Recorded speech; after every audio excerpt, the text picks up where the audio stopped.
the mighty and resilient Merrimack River, carving through the communities of our great region. My name is Linda Lorden, proud president of Merrimack County Savings Bank, and like the river that serves as our namesake, we're a constant yet ever-changing presence. Because to us, it's bigger than banking. It's about powering communities and putting people first. It's about knowing where you came from and where you're going. That's Merrimack style. Visit us at themerrimack.com. It's time to gather loved ones together for all the holidays' best spread. Lynn's has great prices on all your favorite Thanksgiving items, from delicious turkey with all the fixings to mashed potatoes and yummy pies. We have everything you need to create your perfect Thanksgiving dinner. Whether it's cooking the traditional meal, completely store-bought, or a combination of both, your best holiday meal starts here. Learn more and start shopping today at linsgrocery.com. Lynn's, where delicious begins. Hello, thank you for joining me in this week's podcast. I hope you're going to enjoy the training material contained within. Any questions? Get in touch. Mail at learningbritishaccent.com. Section 1. What are the common mistakes people make in the IELTS speaking exam? Are you planning to take the IELTS speaking exam? Perhaps you're currently preparing for one and have your exam date fixed. Here's a quick reminder of some common mistakes that people make in the IELTS speaking exam, so do your best to avoid these. Number 1. Not being prepared. It is important to familiarise yourself with the format and content of the IELTS speaking exam, and to practice speaking English as much as possible before the test. 2. Lacking fluency. Speaking too slowly or hesitating too often can make it difficult for the examiners to understand your responses and can negatively impact your score. Number 3. Using too much filler language. Using filler words such as like can make your responses sound uncertain or unprepared. Number 4. Lack of vocabulary. Using a limited range of vocab can make your responses sound repetitive or simplistic. Number 5. Mispronouncing words. Pronouncing words incorrectly can make it difficult for the examiners to understand your responses and can also negatively impact your score. Lack of coherence. Struggling to connect your ideas or using too many unrelated topics can make your responses hard to follow. Number 7. Who are you getting your help and advice from? Make sure you are accessing the highest quality information and training you can. If your sole avenue of help is through Instagram or Facebook accounts that are run by people with poor English themselves, this is not going to set you up to achieve the highest grades and results. By avoiding these mistakes and focusing on speaking clearly, using a varied vocabulary, and linking your ideas coherently, you can improve your chances of getting a good score on the IELTS speaking exam. If you'd like to improve your pronunciation for your speaking exam, why not join the British Accent Bundle? learningbritishaccent.com/bundle. Section 2. Get ready to speak like a Brit. Top accent warm-ups. Warming up your voice isn't just for singers, voice artists, or actors. Warming up your voice before embarking on a speech, presentation, or a meeting can make a significant difference to your vocal sound and confidence, and ultimately to the final success of your message. It also helps build up those vocal muscles which will help your pronunciation, especially with those sounds that you just don't have in your native language. So here's 6 warm-ups you might like to try before your next important speaking engagement. Just spend a minute or so on each of these exercises. Warm-up 1. Shake yourself up. Literally, shake your body to loosen it. Shake up your arms, shoulders, and release the tension, especially in the neck and jaw area. You don't want to sound tight and anxious. Also, massage your jaw. Massage both cheeks, especially the area where your jaw hinges. We hold so much tension in this point, so spend time gently working your fingers and loosening around your jaw hinge. Warm up too. Take some deep breaths, but try and breathe so your stomach goes out rather than your shoulders going up. We want to relax and create some space in our bodies to allow our breathing and our speech to be natural and allow for good vocal control. So when you've taken your breath in, breathe it out as a long shh sound, as though you're telling a group of children to be quiet. Keep your shoulders down as you shush it out. So do a couple of these long shushes, and then the next 2 in-breaths, shush them out in short pulses. So it's shh, shh, shh, shh. So you're pumping out all of the air. And do this a couple of times. Warm up 3. We want to move that tongue. Now this will really get your tongue loosened up for better enunciation. Stick your tongue out and move it to the left and the right sides and repeat 10 times. Then another 10 times with an up and down movement, so stick your tongue out again, move it up, move it down, 10 times. Finally, stick it out and pull it back in again really quickly, and do this again 10 times. Warm up number 4, trilling. Now you can trill your lips or you can trill your tongue. I find it really difficult to trill the tongue because we don't have a trilling sound in native RP British English. So if you do have this trill sound, then you'll find the tongue trill easy. If not, stick with the lips. And try and go up and down in your scales as you trill.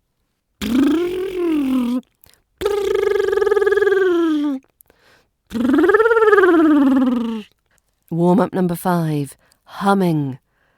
This is especially helpful first thing in the morning. So try and keep your jaw and your cheeks loose when you Also try and go up and down with the humming sound.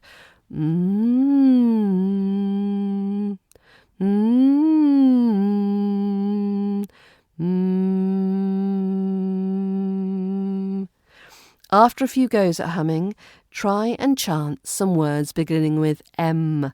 Ma, mo, may. The sound is perfect with humming.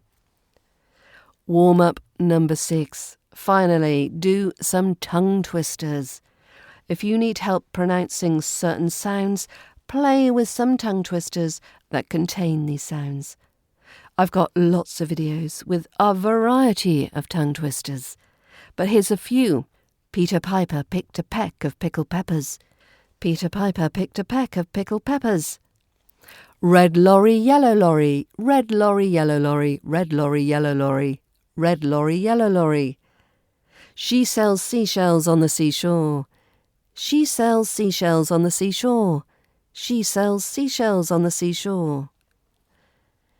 As I say, I've got plenty of other tongue twisters available on my website, learningbritishaccent.com. Before we move on to the next section, now would you like to speak English with an RP British accent? Have you been learning for a while but not making much progress? I'd like to tell you about my British Accent Bundle, which is my online training package which helps students from all over the world master the RP British accent. In my online training programme, you'll get video lessons that demonstrate proper mouth and tongue placement for nailing those tricky British accent sounds. There are also hours of audio exercises so you can polish your pronunciation until it's spot on. You'll also find modules focused on improving your fluency, listening skills, and conversational abilities. Now, if you think you could benefit from this training and start to feel confident about your speaking and conversation skills, then head over to learningbritishaccent.com/bundle to sign up. Section 3. House hunting, buying, renting, anything to do with buying and selling property is full of drama. That's why it's a great source of entertainment for the TV industry. And I, for one, am a complete sucker for all types of property shows. A particular favourite is the ever-so-popular Location, Location, Location, which has been going on our screens for decades. Today's topic will help you follow shows like these, as well as preparing you and your accent for any real-life interactions you may have dealing with estate agents and any others involved in the property business. Here are some key terms and example sentences. Property. Property. The property has 3 bedrooms and 2 bathrooms. Now, this word starts with the consonant cluster pr.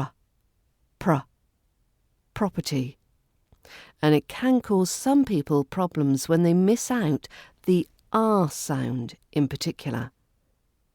So let's drill down this sound. You'll find lots of practice material in the British Accent Bundle for a whole range of consonant clusters. But to practice the pr sound, let's do problem, prop, prep, pronoun. Problem, prop, prep, pronoun. Also make sure you're using the t sound in property and not swapping it for a d sound. Property. So it's property, not property. Number 2. Asking price. Asking price. What is the asking price for this property? What is the asking price for this property? For asking, we don't say ask, asking. We say asking. And again, there's another PR consonant cluster with price, so you can add that one onto your list. Number 3, floor plan. May I see the floor plan to get a sense of the layout? May I see the floor plan to get a sense of the layout? Now, the double O that you see written down in floor is not fleur, it's floor, an or sound, floor plan. Number 4, fixtures and fittings. Does the asking price include all fixtures and fittings, such as the kitchen appliances? Fixtures and fittings. We reduce this and to the n sound when we say it in conversational speech, much like fish and chips. This helps the flow and the fluency of the phrase. Fixtures and fittings.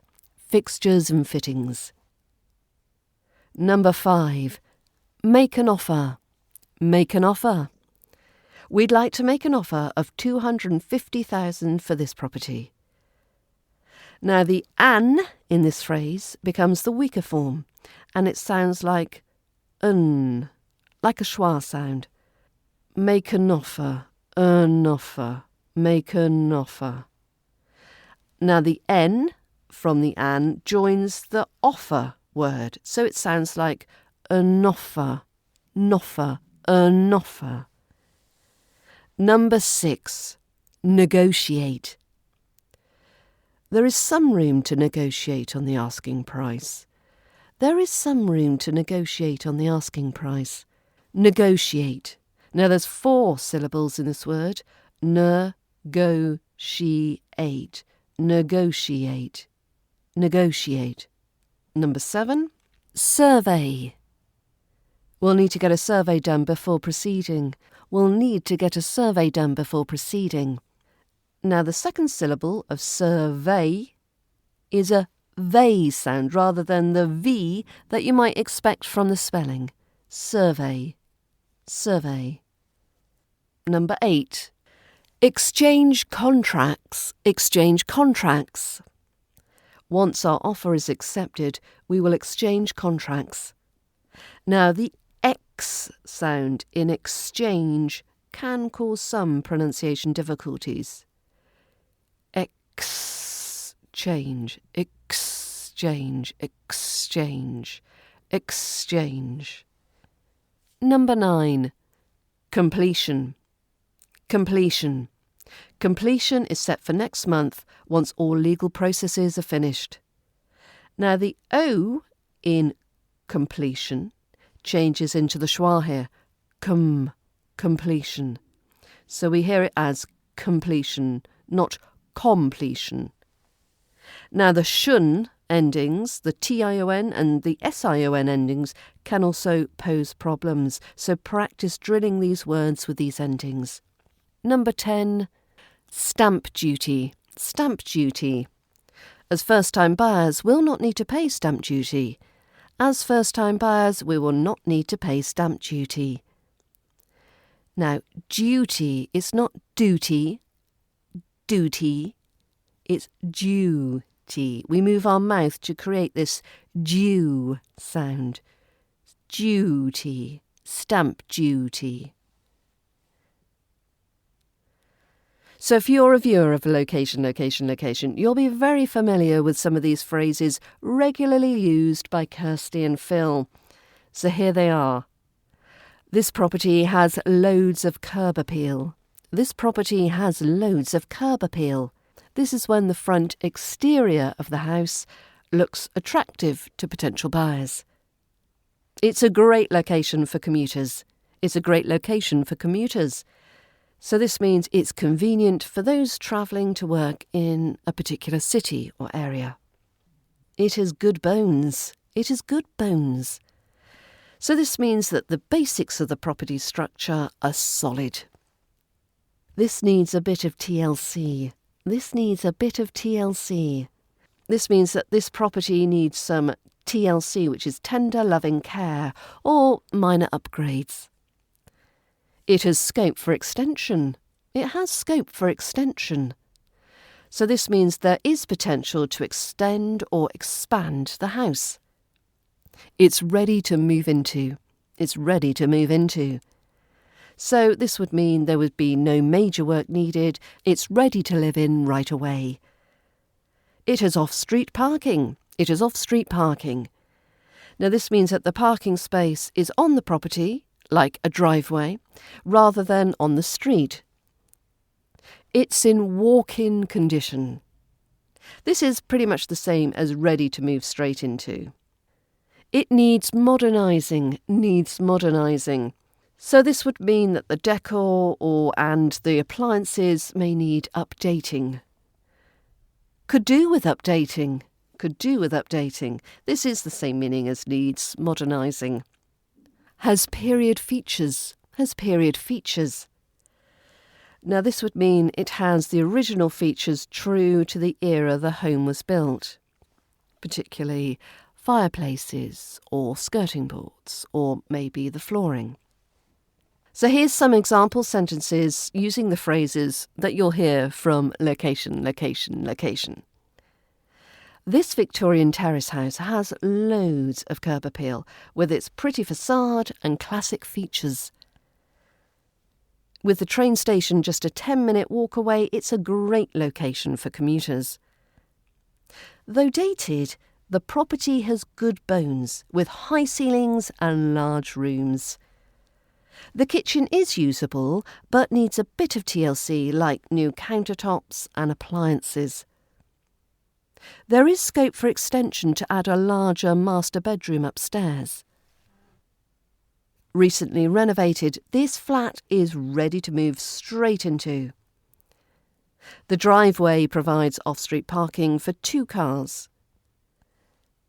With its fresh paint and new flooring, the house is in walk-in condition. The dated decor and old carpet means this bungalow could do with updating. This Georgian townhouse retains many lovely period features like original fireplaces and mouldings. I hope this gives you a good overview of British English terms used by estate agents and on property shows like location, location, location. Let me know if you need any other tips for perfecting your RP accent when out house hunting. Bye-bye and happy viewing. Section 4. 90% of people want to sound like this. According to an article on Yahoo, new data has found one particular trait to be appealing to 90% of people. Although previous studies have shown that brunette hair colour, blue eye colour, a sense of humour, intelligence, and financial security have all come out as being highly attractive in people, there is one more trait that can really impact how attractive people will find you. Survey respondents showed that an accent can play a significant role in how attractive they find someone else. When it comes to dating, 95% of people said it's important that they like a partner's voice.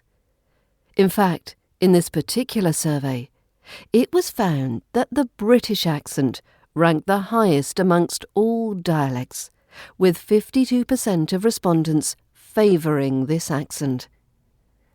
Both men and women loved this accent the most, and also said that it was the accent that was the sexiest, most trustworthy, made someone believe a person is more intelligent. So, if you'd like to up your attractiveness level with an RP British accent, you could get a course to reach your potential as soon as possible. Make your accent more attractive with the British Accent Bundle. learningbritishAccent.com/bundle.